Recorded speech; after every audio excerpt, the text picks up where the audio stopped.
The next thing that happened was the military police came out. They grabbed us, took us to a building, and then pushed us on an elevator.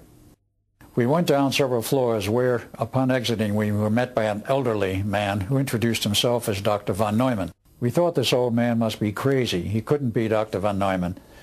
We had left him about an hour before, and he was a much younger man. But that was just the beginning of the surprises in store for Ed Cameron and his brother Duncan. The man who introduced himself as von Neumann informed them that they were not in Philadelphia in 1943, but in Montauk, Long Island, and the year was 1983. He then began to show them some technological wonders undreamed of in 1943. This was, he said, the home of the Phoenix Project. The Eldridge was now in hyperspace, and the hyperspace bubble was growing. Von Neumann said we had to go back to the Eldridge and smash the equipment in order to shut it down. He also told us that they had complete control and could send us to any time and place. They put us into this time tunnel, and then we were back on the Eldridge. Then we grabbed axes and started smashing equipment. Eventually it started to wind down, and then we were back at the starting point in the harbor. It was then that the horror of it all became evident to us. For some of the men, the experience had been simply too much of a strain. Some were dead of heart failure or who knows what. Others were completely disoriented, not knowing where they had been or where they were. But most horrible of all, some of the men, like our younger brother Jimmy, were buried in the steel deck and the bulkheads. As the fields collapsed, the molecular structure of the sailor's body was also shifting. If they were near a bulkhead when it rematerialized, they were stuck in it. Duncan couldn't handle seeing Jim like that. He jumped overboard again and disappeared into the future. I stayed with Jimmy and waited there until the fields collapsed. Is it possible that this rather ordinary-looking U.S. Navy ship could have gone through all that? Did it go skipping through hyperspace like a flat rock on a pond, bouncing into the future and back again? For all intents and purposes, there were only two witnesses, Carl Allen or Carlos Allende, whose letters to astronomer and UFO author Morris K. Jessup started the whole investigation, and Al Bielek, known as Ed Cameron during the time of the Philadelphia experiment, and candidly, his fantastic tale of timelines and hyperspace leave many people scratching their heads. Is there anything else? Any hint of outside corroboration for these stories? Allen did refer to an article in a Philadelphia newspaper that describes an uproar in a dockside bar, but this story was about a different kind of uproar. According to the report, 3 sailors suddenly appeared in the bar as if coming out of a back room. The problem is, there was no back room in the bar.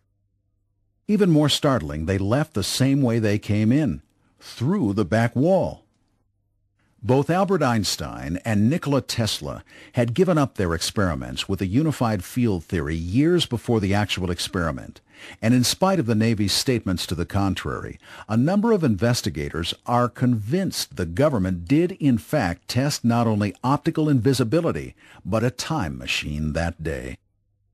But we've only begun to examine the complex controversy that began in 1943 and continues into some as yet unknown future. Were time travel experiments really going on at Fort Hero in Montauk, Long Island in the 1980s? What was or is the Phoenix Project? And who were the Montauk Boys? Many parts of this fractured tale of technology gone berserk are difficult to believe. It reads like a combination of H.G. Wells, Jules Verne, and Bridie Murphy. Yet the story is filled with names, places, and dates that are subject to verification. And a number of serious investigators have devoted a vast amount of time and money to doing just that. And as you might expect, the Navy has not been particularly helpful. Ever since the story of the Philadelphia experiment began circulating in 1956, and during the nearly 50 years between then and now, the United States Navy has steadfastly and emphatically denied that any such experiment took place, that the technology to perform such a feat did not exist then and in fact does not exist today. Maybe we should pause here for just a moment to catch our breath. A story that began with 2 letters to an astronomer who was promoting Einstein's unified field theory has now become a sort of urban legend involving time travel. Let's look closely and see what we really know. Carl Allen didn't actually witness the teleportation because he said he read about that in a Philadelphia newspaper some years earlier. And it should be noted that right up to his death, Carl Allen never wavered from his story. We also know there was a closed facility of some kind at Fort Hero in Montauk, Long Island. It is, in fact, still there. What we see today is just the tip of the iceberg. In actuality, under the Montauk facility is a very large underground base. The base stretches out for miles, maybe 5 miles. It would take us 15 to 20 minutes to ride in a golf cart from one end to the other end. And the computer technology we had at Montauk was the fastest known in the world in the mid-70s. We actually had Cray 1s and Cray 2s, which were the fastest computers that were made at the time. There are others who claim to have been at Montauk working on the project. Stuart Swerdlow says he was repeatedly brought to the base between the ages of 14 and 27. Because of my genetic background and my family history, I was taken into use in the project at a very early age and in an early phase.